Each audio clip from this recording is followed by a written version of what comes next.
cover more than a feeling at some point, right?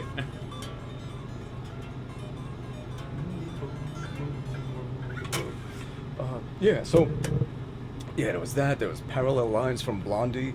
Loved that album. Billy Joel, The Stranger.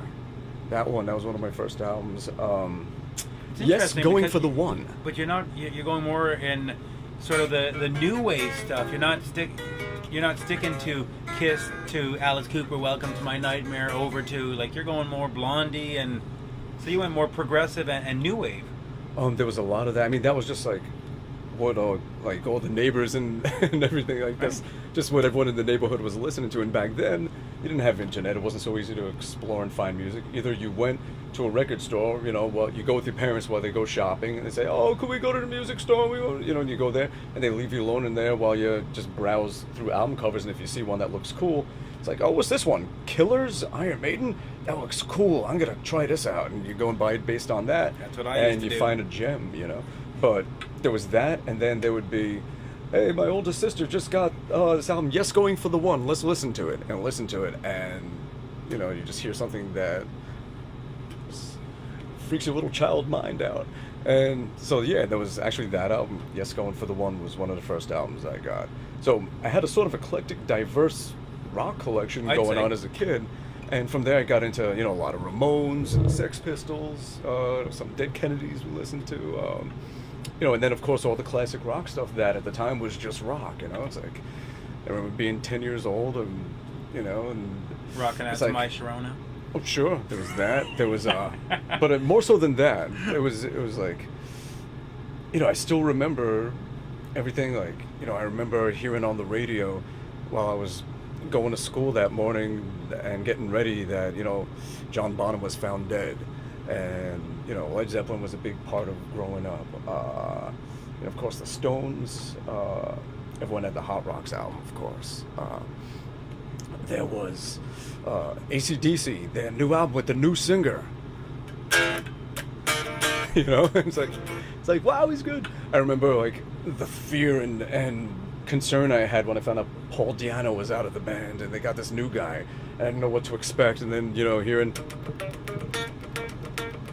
And when he does that first, could I believe? And you're like, oh shit, he's got pipes. Yeah, he can do this. He can do this. And then at first, yeah, and he comes out with that. I was like, yeah. So yeah, I remember all of that stuff so vividly. Just growing up with, classic rock and then, old school metal, which was just metal. And I would always go every Sunday to Rock and Roll Heaven, this little record shop in a flea market run by these nice married couple, John and Marcia, John Zazula. And yep, and Anthrax, Megaforce. Yep, exactly. Yep. And he would always say, "Hey, check out this album. You might like this one."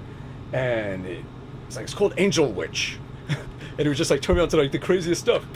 You're an angel witch. You're an angel witch.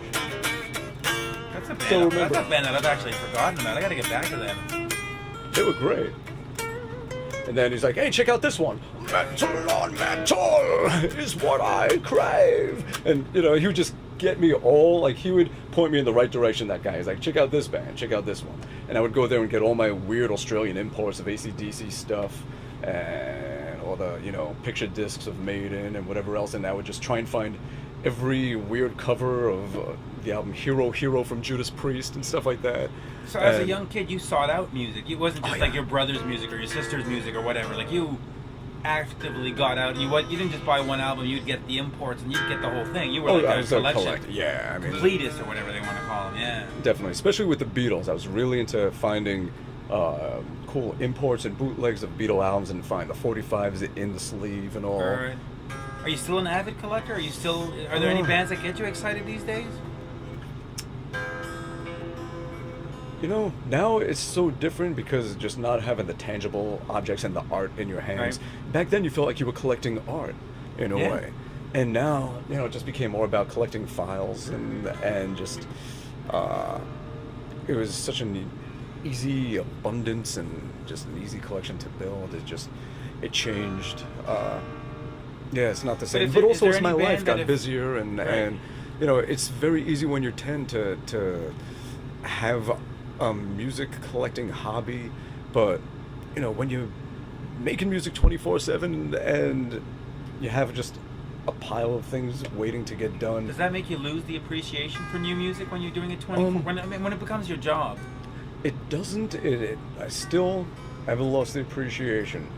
If anything, But let's you say just miss the simplicity of life. But that's what anybody's Right. life. I mean, just as Sure. life goes on, it gets more complicated. let's just say AC/DC has a new album, or Judas Priest, or Kiss. Do you run out and buy it, or do you go, man, I'll just wait till I get a copy sent to me, or is there like an anticipation still, or is it like, man, I'll check it out if it comes my way, kind of thing? Anticipation, but at the same time, I don't drop what I'm doing and run to get it the way I Okay. would have when I was younger, and that's just because I have too many other things that I just have to Okay. do. That's really why. I mean, if I had a lot more free time, I would definitely be able to channel it towards that kind of stuff. But now it's just a race against the clock for the last 20 years or so. So yeah. Yes, it gets different after a while. There's another thing that people might not know you do. You're involved with a charity. Yeah. Oh yeah, there's the Multiple Sclerosis That's the Research Foundation, Right. msrf.org, and it started by a friend of mine, a good friend, Ralph Rosa. He was a guitar player, and in 1997 he got diagnosed with MS, and he started this foundation, a non-profit, where all his friends and his family, we would volunteer our time and put together these different events, dinner, comedy things, like, a big dinner and have all these comedians and a raffle, and we just raise money that would all get donated directly toward the labs that were doing the research, where we would go to the labs, we would talk with the researchers, we'd develop relationships with them, and we'd get reports and everything on what they're doing and how it's coming along and what direction they want to take in pursuing things that just help sustain somebody's life that has the disease, and also working toward trying to find a cure.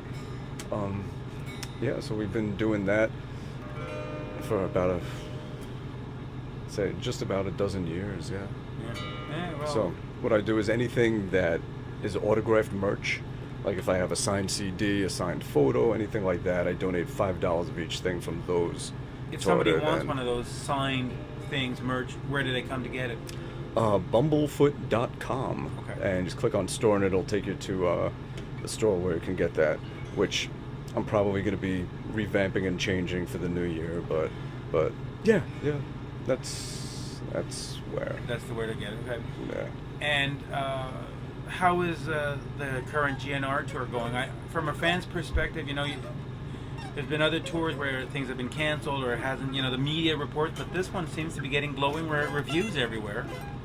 So pretty much. I mean, the funny thing about reviews, like, you'll do a show that was a pretty good show, and then the next day someone will put out this fucking review where they're talking about how somebody looks 25 years after the fact, or what time we went on, and they just find the things to nitpick at, Right. and to just tear it down as if it's just become, the thing to do. But I mean, really, as long as 10,000 people or more, or whatever it is, as long as they go home happy, feeling like they got a good night and a good memory and something they really enjoyed, got their money's worth, got their ears worth, everything, then it's cool. And one reviewer can say whatever he wants, as long as everywhere we go, there's 10,000 people that will say, no, it was a great show. Because it's about them. It's not about that one reviewer, it's about them. Well, I think people focus